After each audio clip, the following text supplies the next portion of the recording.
जय श्री कृष्ण प्यारे मित्रों। मैं आज फिर से आप सबके लिए एक नई कहानी लेकर आई हूँ। क्या भगवान सच में होते हैं?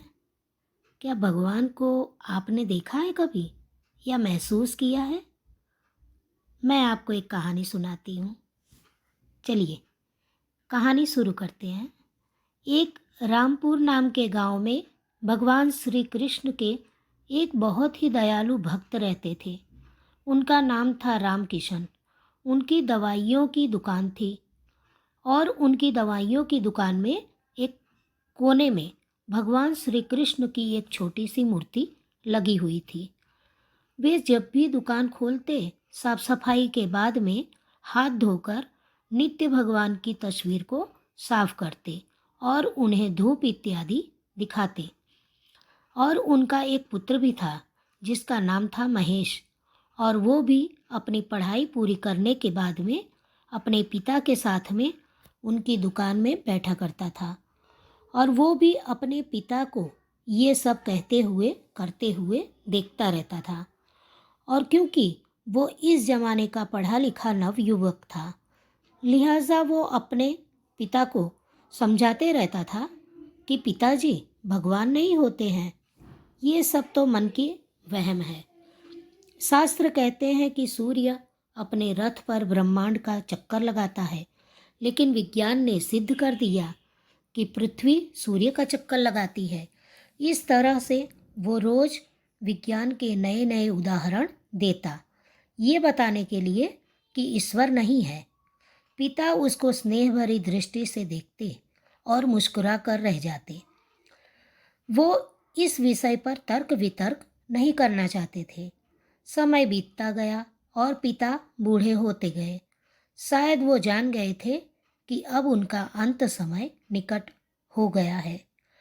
अतः एक दिन उन्होंने अपने बेटे से कहा कि बेटा, तुम ईश्वर में मानो या ना मानो, मेरे लिए तो यही बहुत है कि तुम एक मेहनती, दयालु और सच्चे इंसान हो। परंतु क्या मेरा एक कहना मानोगे? बेटे ने कहा, कहिए ना पिताजी, जरूर मानूंगा। पिता ने कहा, बेटा, मेरे मर जाने के बाद में एक तो तुम दुकान में रोज भगवान की मूर्ति को साफ करना, और दूसरा, तुम अगर किसी समस्या में फंस जाओ तो हाथ जोड़कर भगवान श्री कृष्ण से अपनी समस्या कह देना। तुम बस मेरा इतना कहा मान लो। पुत्र ने स्वीकृति दे दी।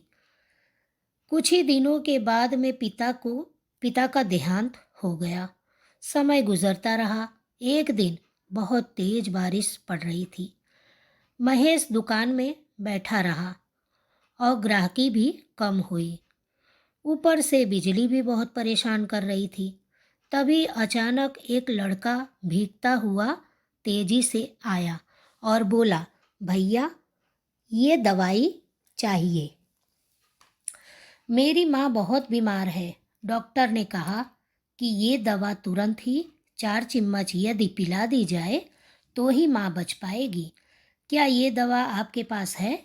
महेश ने पर्चा देखकर तुरंत कहा, हाँ, ये तो है।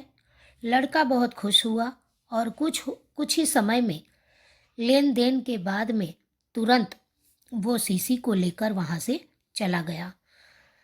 परंतु ये क्या, लड़के के जाने के कुछ ही देर के बाद में महेश ने जैसे ही काउंटर पर नज़र मारी तो पसीने के मारे उसका बुरा हाल हो गया, क्योंकि अभी थोड़ी देर पहले ही तो एक ग्राहक चूहे मारने की दवाई की शीशी को वापस करके गया था।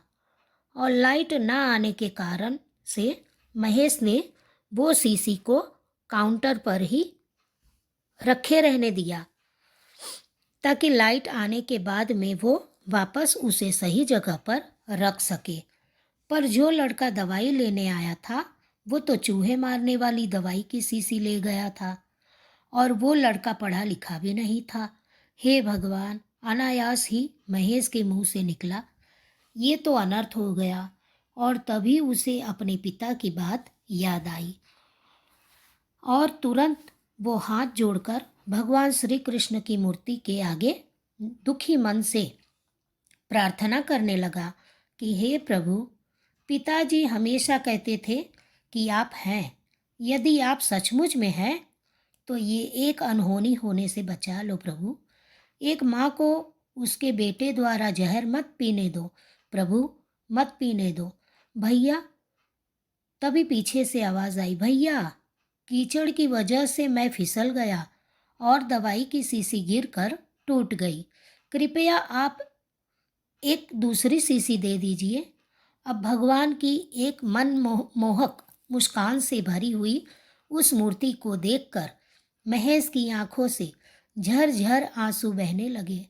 आज उसके भीतर एक विश्वास जाग गया कि कोई है जो सृष्टि को चला रहा है, जिसे कोई शिव कहता है तो कोई विष्णु कहता है, तो कोई ईश्वर, तो कोई सर्वव्यापी कहता है, तो कोई परमात्मा। प्रेम और भक्ति से परे हृदय से की गई प्रार्थना कभी अनसुनी नहीं जाती। तो मित्रों, ये थी आज की कहानी। आपको वीडियो कैसी लगी कमेंट करके ज़रूर बताना। वीडियो को लाइक करना और अपने दोस्तों के साथ में शेयर करना। ऐसी ही और कहानियों के लिए हमें फॉलो करें। Thank you for watching. Subscribe please.